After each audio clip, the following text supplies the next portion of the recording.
She'll never know what that bench really means. From behind his tinted car window, Graham Hart watched as the young woman gently placed wildflowers on the wooden bench, the third time this week. His chest tightened. Those were forget-me-nots. Eleanor's favorites. "Sir," his driver prompted, "your meeting starts in 15 minutes. Graham's fingers hovered over his phone. One call could end this, a security detail to keep strangers away from Eleanor's memorial. Instead, he pocketed the phone. "Cancel my meetings today, James, all of them." The morning mist blanketed Seattle's Elmwood Park as Emma Collins walked away from the old wooden bench positioned under a large maple tree. She glanced back, once a small smile playing on her lips. No one knew about her morning ritual, at least that's what she thought. She pulled her oversized sweater tighter, unaware of the millionaire watching her from across the park, unaware her simple act of beauty had just changed 2 lives forever. Emma placed the bouquet on the bench, gently smoothing the petals with fingers marked by soil and care. This had become her daily ritual over the past few months, leaving flowers on this particular bench before heading to her job as a pet sitter. There was something special about this spot that called to her, something peaceful that made her feel less alone in the bustling city where nobody seemed to notice her existence. Graham Hart stepped out of his luxury vehicle, his tailored suit at odds with the natural surroundings. His expression tightened as he approached the bench and touched the fresh flowers. 3 years of grieving, and now these mysterious offerings appeared, exactly when the developers wanted to tear down his last physical connection to Eleanor. Graham's fingers traced the small bronze plaque partially obscured by ivy, in loving memory of Eleanor Hart. 3 years had passed since he'd lost his fiancée to an undiagnosed heart condition, and this bench, the last place they'd sat together before her diagnosis, had become his sanctuary for grief. He picked up the forget-me-nots, their delicate blue petals stirring something inside him beyond grief. Curiosity, perhaps even hope. Who would leave these exact flowers? Was it someone who knew Eleanor? Or was fate playing a cruel joke? Graham pulled out his phone and dialed, his voice sharper than intended. "Lauren, someone's been leaving flowers again." "Probably." "Just park maintenance." Lauren Blake's voice carried a hint of irritation, masking something deeper. "Speaking of the park, the investors need your final signature on the Elmwood Plaza proposal today. We're falling behind schedule and they're getting nervous." Graham stared at the bench, conflict etched across his face. The Elmwood Plaza project would transform this aging park into a luxury shopping complex worth millions, erasing this bench and the memories it held. His company needed this deal, his investors demanded it. Yet, "I need more time," he said finally, surprising himself with his hesitation. "Graham." Lauren's voice softened strategically, the way it always did when she wanted something. "It's been 3 years. Eleanor would want you to move forward. This development could be your fresh start, your chance to finally let go." Graham's grip tightened on the flowers. "I'll be in the office later," he replied curtly, ending the call before she could push further. In her downtown office with its panoramic city views, Lauren Blake set down her phone, her manicured nails drumming against the glass desk in frustration. Her gaze drifted to a framed photo she kept hidden in her drawer, a younger version of herself, standing beside Graham at a company event, her eyes filled with unspoken feelings while he looked elsewhere. She turned to the architectural plans for Elmwood Plaza spread across her desk, deliberately folding over the section where Eleanor's bench stood, as if erasing it from existence. 3 years is long enough," she whispered, her reflection in the window showing a determination that bordered on desperation. "It's my turn now." Later that afternoon, Emma returned to the bench during her lunch break, surprised to find her flowers gone. An elderly woman feeding birds nearby noticed her confusion. "A gentleman took them," the woman offered. "Tall man in an expensive suit. He seemed quite moved by them." Emma's face flushed. "I didn't know anyone would notice or care." "That bench means something to people," the woman said, her eyes knowing. "More than you might realize, dear." Emma nodded awkwardly and hurried away, wondering if she should find a different bench tomorrow. But something about this particular spot had always called to her. It felt like a sanctuary in the busy city, a place where she could be herself. Something rare for a woman who had spent most of her life trying to go unnoticed. The next morning, Graham arrived earlier than usual, determined to uncover the identity of the mysterious flower giver. He waited, partially concealed by a maple tree, watching as Emma approached with a small bouquet of daisies. Something about her seemed familiar. Had they met before? "Excuse me," he called, stepping forward. Emma startled, nearly dropping her flowers. "I'm sorry, I can stop if it's bothering someone, so no, please." Graham gestured to the bench. "I've just been wondering who's been leaving the flowers." "They're just wildflowers," Emma said softly. "Nothing special." Graham studied her face, finding no recognition there. This wasn't someone who had known Eleanor, just a stranger with an uncanny habit of bringing the exact flowers his fiancée had loved. "I'm Graham Hart," he said, extending his hand. "And this bench, it's dedicated to someone special to me." Emma's eyes widened as she finally noticed the small plaque. "Oh, I'm so sorry. I had no idea this was a memorial. I can find somewhere else." "Please don't." Graham surprised himself with his insistence. "I'd like to know why you chose this particular bench for your flowers." Emma hesitated, then sat down, placing the daisies between them. "I found this spot about a year ago when I was walking dogs for a client. Something about it just felt peaceful. I started leaving flowers because—" She paused, looking embarrassed. This will sound silly, but it felt like the bench deserved them. Something in her unguarded sincerity touched Graham. In his world of calculated corporate maneuvers and precisely engineered relationships, Emma's simple gesture, leaving flowers for no reason other than it felt right, seemed extraordinarily pure. "They're exactly the kind she would have loved," Graham said quietly. "She?" Emma asked. "Eleanor. My fiancée. She died 3 years ago." The words came more easily than they usually did. "This was our favorite spot in the park." Emma's face softened with genuine compassion. "I'm so sorry for your loss." As they continued talking, neither noticed Lauren's sleek car pulling up at the park entrance or her watching through narrowed eyes as Graham smiled, something he rarely did anymore, at the plain girl with wildflowers. Over the next 2 weeks, Graham found himself drawn back to the bench, not just for Eleanor's memory, but in hopes of seeing Emma again. Their conversations began hesitantly, but soon flowed more naturally. Emma told him about her struggling pet-sitting business, her small apartment filled with rescued plants, and her dream of someday opening an animal shelter. Graham found himself captivated by her genuine nature. Unlike the polished, calculated people in his corporate world, Emma spoke from the heart, showing vulnerability without agenda. During one of their bench conversations, Graham impulsively asked if she might look after his golden retriever. "Baxter, during his upcoming business trip, you have a dog?" Emma's face lit up. "What kind?" "A golden retriever with more energy than manners," Graham smiled. "My housekeeper usually watches him, but she's visiting family next week." "I'd love to," Emma replied, then quickly added, "I mean professionally, of course." As a pet sitter, Graham wrote his address on the back of a business card. The penthouse at Harborview Towers. Emma's eyes widened slightly at the address, one of Seattle's most exclusive buildings. But she said nothing.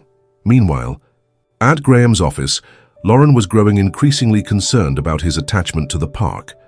During a project meeting, she strategically brought up the Elmwood Plaza timeline. "The contractors need to begin preliminary work next month," she announced to the investors. "Which means we need the demolition permits finalized by next week." Graham looked up sharply. "We haven't finalized the design modifications I requested." Lauren's smile remained professional. "The preservation of the northeast section isn't feasible with the current designs. The structural engineers have confirmed that." "Then find new engineers," Graham said flatly. "That section of the park stays." After the meeting, Lauren cornered Graham in his office. "What's going on with you? 6 months ago, you were pushing for this development. Now you're jeopardizing a $50 million project over a park bench." "It's not just about the bench," Graham replied, though they both knew it was.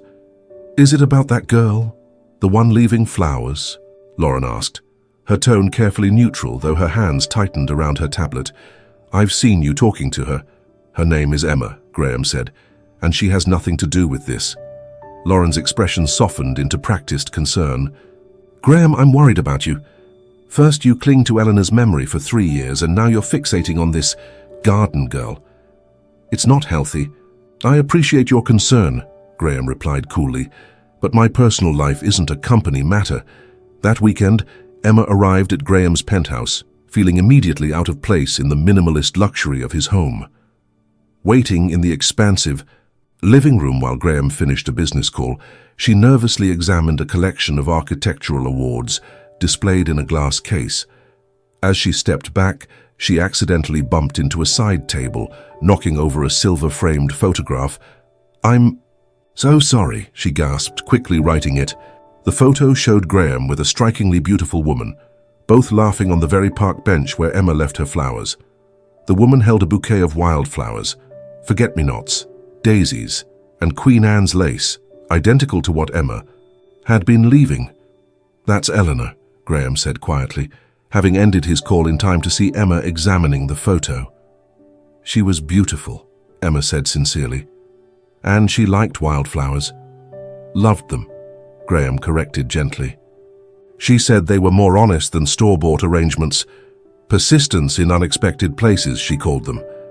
As Graham introduced Emma to Baxter, an enthusiastic golden retriever who immediately rolled over for belly rubs, he found himself sharing more about Eleanor, how they'd met at an environmental architecture conference where she'd challenged his development company's practices, how she'd shown him the beauty in preserving urban green spaces rather than replacing them. She sounds incredible, Emma said, sitting cross-legged on the floor as Baxter sprawled across her lap. Like someone who knew exactly who she was. She did, Graham agreed. That's what I loved most about her. Over the following days, as Emma cared for Baxter, she couldn't help noticing how Graham's apartment, though immaculately designed, felt unlived in. No personal touches beyond the few photos of Eleanor. No books or music or evidence of hobbies. Just a perfectly appointed showcase devoid of personality. When Graham returned from his trip, Emma had lined up Baxter's toys by the door and left a small vase of wildflowers on the kitchen counter with a note. For making your home more like your bench, peaceful, Emma.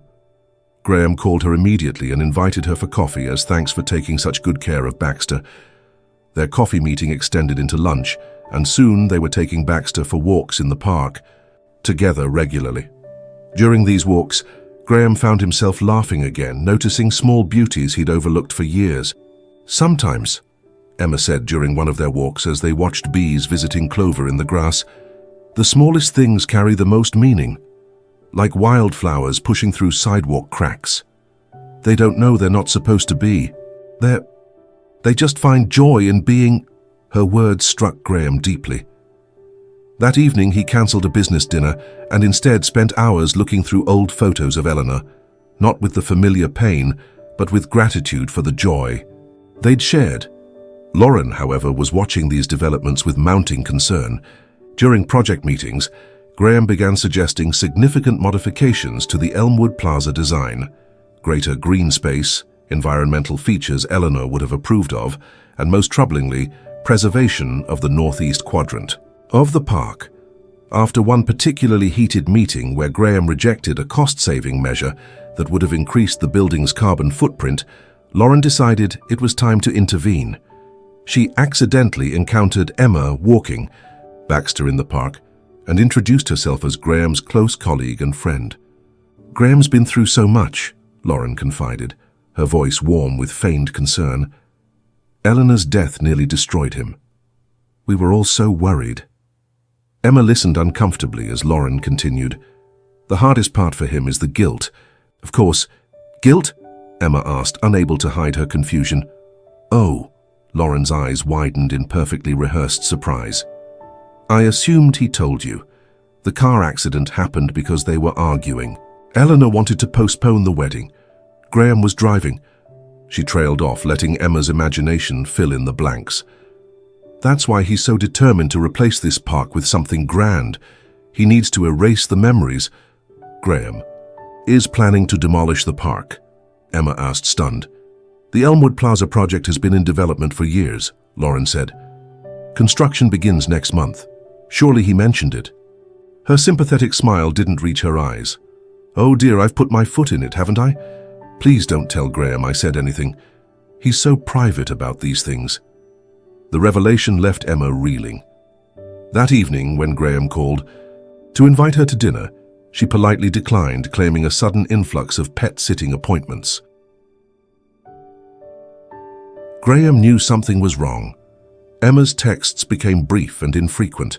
She no longer met him at their bench. When he called, she always had a reason why she couldn't talk. After a week of this distance, he went to the bench early, one morning, hoping to find her there with her wildflowers. When Emma appeared, her body language was closed off, shoulders hunched, eyes averted. She placed her bouquet on the bench quickly, as if completing an obligation rather than performing a cherished ritual. "Emma," Graham called softly, approaching from the path. She startled, then composed herself. "Graham, I didn't expect to see you here. You've been avoiding me," he said directly. "Did I do something wrong?" Emma placed the flowers on the bench, carefully adjusting them. "I think I've overstepped. This bench, these flowers, they belong to your memories of Eleanor." "That doesn't explain why you're suddenly distant," Graham pressed. "Something changed. What happened?" "I met Lauren," Emma admitted, finally meeting his eyes. "She told me about the accident, about your guilt, and about Elmwood Plaza." She paused, struggling with her words. "I understand now why you want to demolish the park, why this bench is complicated for you." Graham's expression darkened. "What exactly did Lauren tell you about Eleanor?" Before Emma could respond, the sharp click of heels on the park path announced Lauren's arrival. Impeccably dressed as always, she carried a leather portfolio emblazoned with the Heart Development logo. "Graham, I've been looking everywhere for you," she called, her professional smile faltering only slightly at the sight of Emma. "The contractors need immediate approval on the demolition permits. We're scheduled to begin site prep next week." Emma's eyes widened. "Next week? So soon?" Graham looked between the two women, understanding dawning. "Lauren, I never authorized that schedule, but you agreed the project needed to move forward," Lauren insisted, opening her portfolio to display a timeline with Graham's signature at the bottom. "For your sake, to finally free yourself from the past." Emma backed away from them both. "I should go. This is between you two." "Emma, wait!"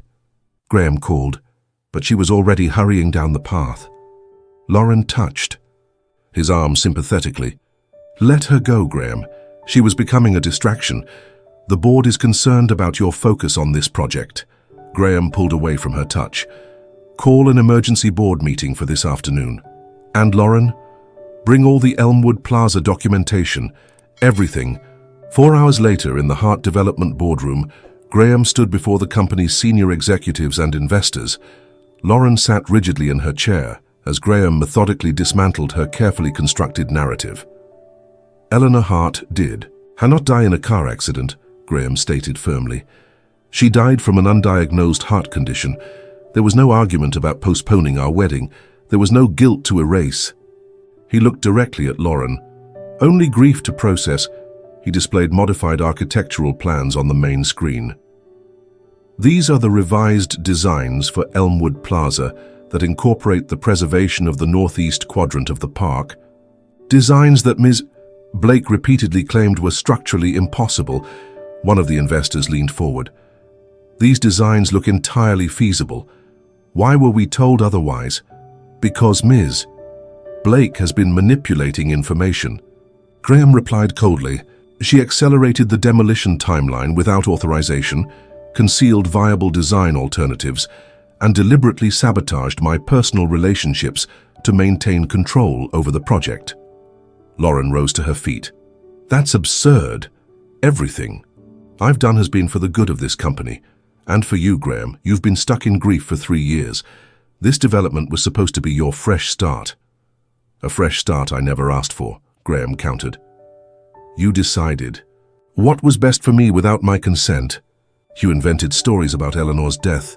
You lied to Emma to drive her away. That girl was becoming an obstacle to the project, Lauren exclaimed, her composure cracking. She was filling your head with preservation nonsense just like Eleanor used to. A hushed silence fell over the boardroom as Lauren realized what she'd revealed. Graham's expression hardened. "I've made my decision," he announced to the board. "Heart Development is withdrawing from the Elmwood Plaza project. I'm recommending we pivot to green urban development in line with Eleanor's vision for sustainable architecture. This is a $50 million project," one board member protested. "We can't just walk away. We can and we will," Graham replied firmly. Heart Development began as a company committed to enhancing communities, not erasing them. "It's time we return to that mission," he turned to Lauren. "Ms. Blake, your employment with Heart Development is terminated, effective immediately. Security will escort you to collect your belongings." As Lauren was led from the boardroom, she made one last desperate appeal. "I've stood by you for years. I was here when you were falling apart after Eleanor died. Not some random girl who leaves flowers because she thinks it's pretty." Graham remained unmoved. "You were never standing by me, Lauren. You were waiting for me to become who you wanted me to be." After the meeting, Graham tried calling Emma, but his calls went straight to voicemail. He sent messages that remained unread. For 3 days, he visited their bench at different times, hoping to catch her leaving flowers, but there were no fresh bouquets. On the 4th day, Graham sat alone on the bench, a small bouquet of forget-me-nots in his hands. The first. Flowers he'd brought himself since Eleanor's memorial service. He traced the bronze plaque with his fingers, remembering Eleanor's laugh, her passion, her unwavering authenticity. "I miss you," he whispered, "but I think you'd like Emma. She sees the world the way you did, finds beauty in unexpected places." "Did you mean that?" Emma's voice came softly from behind him. Graham turned to find her standing there, a cautious distance away, her own small bouquet of wildflowers clutched in her hands.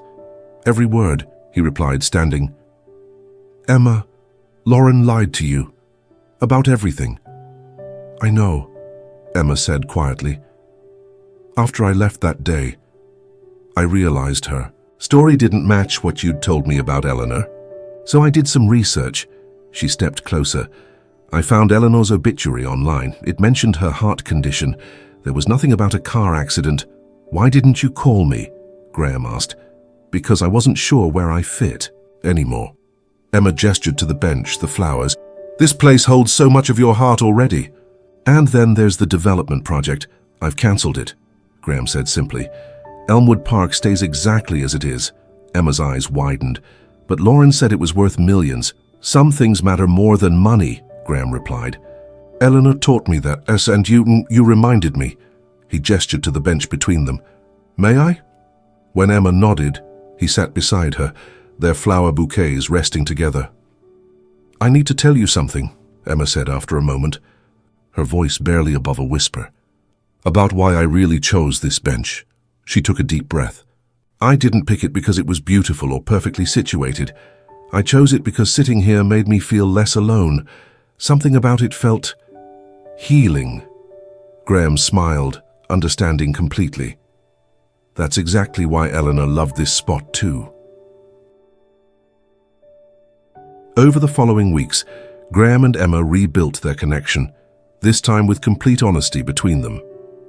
Graham shared the full story of Eleanor, her environmental activism, her vision for urban spaces that nurtured both people and nature, and her dream of transforming architecture firms like his into forces for positive change. "She would have liked you," Graham told Emma as they walked Baxter through the park one golden afternoon. "Not just because you leave the same flowers, but because you share her ability to see beauty in ordinary things." Emma smiled, more comfortable in her own skin than she'd been in years. "I wish I could have known her." "In a way you do," Graham replied. "She's why this bench exists. She's why the park is still here." At Heart Development, Graham initiated a complete reorientation of the company's mission. He established the Eleanor Hart Green Architecture Initiative, dedicated to creating sustainable urban spaces that preserved natural elements. The board, initially skeptical, gradually came around as environmentally conscious projects attracted positive press and new clients. One evening, as they sat on their bench watching the sunset filter through the maple leaves, Graham shared a new idea with Emma. "What would you think about opening a small cafe at the park entrance?" he asked. "Something that would complement the space rather than intrude on it." Emma looked surprised. "A cafe? A place where people could gather, enjoy the park, maybe learn about urban conservation," Graham explained. "It was actually inspired by something you said about creating sanctuaries in unexpected places." "I like that idea," Emma smiled. "But I don't know anything about running a cafe." "Neither do I," Graham admitted. "But I know about business, and you know about creating spaces that feel like home. Together we might make something special." 6 months later, Eleanor's Garden opened its doors, a small sunlit cafe at the edge of Elmwood Park, with windows overlooking the preserved green space where their special bench remained. Inside, Emma arranged wildflowers in small vases, while Graham chatted with their first customers. The cafe quickly became known for its peaceful atmosphere, sustainability practices, and the small corner dedicated to community environmental initiatives. A donation jar for heart disease research sat beside the register, and photographs of the park through the seasons lined the walls. On their one-year anniversary of meeting, Graham and Emma closed the cafe early and walked to their bench with a special bouquet, a mixture of all the wildflowers that had brought them together. As they approached, they noticed someone already sitting there, Lauren looking more subdued than either had ever seen her. She stood quickly when she saw them. "I was just leaving." "It's a public bench," Emma said gently. "You have as much right to be here as anyone." Lauren's eyes darted between them, lingering on their intertwined hands. "I heard about the cafe. It's beautiful." Eleanor would have approved. "Thank you," Graham replied, his voice neutral but not unkind. "I wanted to say," Lauren began, then stopped herself. "I'm sorry. For everything. The lies. The manipulation. I convinced myself I was doing it for you, Graham. But really, I was doing it for me." She took a deep breath. "I've taken a position with a development firm in Portland. They specialize in sustainable urban planning. I thought perhaps I could learn to build things rather than tear them down." Graham nodded. "That sounds like a good step forward." As Lauren walked away, Emma squeezed Graham's hand. "That was kind of you." "Not kind," Graham corrected. "Just not cruel. There's a difference." They sat together on the bench, placing their anniversary bouquet where their individual offerings had once rested. The bronze plaque gleamed in the late afternoon sun, recently polished and restored to its original luster. Beside it, a smaller, new plaque had been added, where memories meet new beginnings. 1 year later, Elmwood Park was flourishing. The threat of development had galvanized the community to invest in improvements, new walking paths, a children's garden, and a small amphitheater for outdoor concerts. At its heart, Eleanor's bench remained unchanged, a quiet sanctuary for reflection. Eleanor's Garden Cafe had become a neighborhood institution, hosting monthly environmental workshops and providing space for community groups.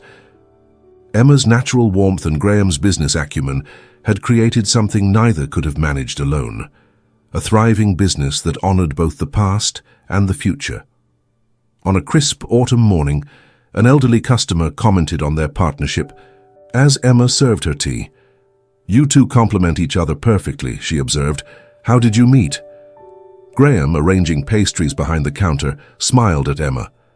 "Through flowers left on a bench," he answered simply. "What a lovely coincidence," the woman remarked.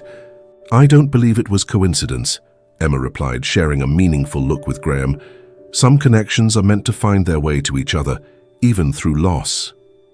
After closing that evening, Emma and Graham walked through the twilight, park toward Eleanor's bench. The path had become their daily ritual, a moment to reconnect with each other and with the memories that had brought them together. As they sat on the bench, Emma rested her head against Graham's shoulder.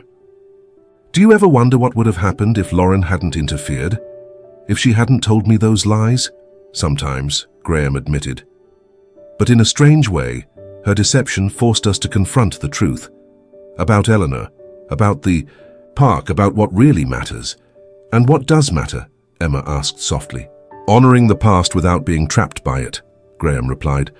Finding beauty in simplicity. Choosing connection over ambition. He took her hand. All the things Eleanor valued. All the things you taught me to see again. Emma smiled, touching the bronze plaque gently. I used to feel guilty, you know, for leaving flowers on Eleanor's bench without knowing its meaning, like I was intruding on something sacred. You weren't intruding, Graham assured her. You were continuing something beautiful. Eleanor always said that love doesn't diminish when it's shared. It multiplies. As dusk settled around them, they placed fresh wildflowers on the bench together, a ritual they now shared. The small plaque had been polished clean, and the newer one beside it gleamed. Where memories meet new beginnings. You can't. Erase the past to start over, Emma said, echoing the wisdom she'd come to embody. But you can learn to live alongside it with someone willing to walk with you without hiding anything. In the distance, lights from Eleanor's garden cafe glowed, warmly a beacon in the gathering darkness. Inside, photographs told a story of love and loss, of memory and renewal. Eleanor laughing on the bench with her wildflowers, Emma and Graham on opening day, the park through changing seasons. Graham took Emma's hand as they continued their walk, two souls who found each other through an act of simple beauty, flowers left on a bench that meant so much more than either of them initially knew. From her apartment overlooking the park, Lauren observed their evening ritual from her window. She had returned to Seattle briefly for a sustainable architecture conference. There was a time when the sight would have filled her with jealousy and regret, but now she felt something different, a quiet acceptance. She hadn't lost Graham because Emma was better, but because Graham had needed someone who could honor his past while helping him build a future. It was a lesson she was finally learning to apply to her own life. As Graham and Emma disappeared, down the lamplit path, Lauren turned away from the window and back to her sustainable design plans spread across her desk. Sometimes, she was discovering, the greatest growth came after the deepest loss. A truth as simple and profound as wildflowers pushing through concrete.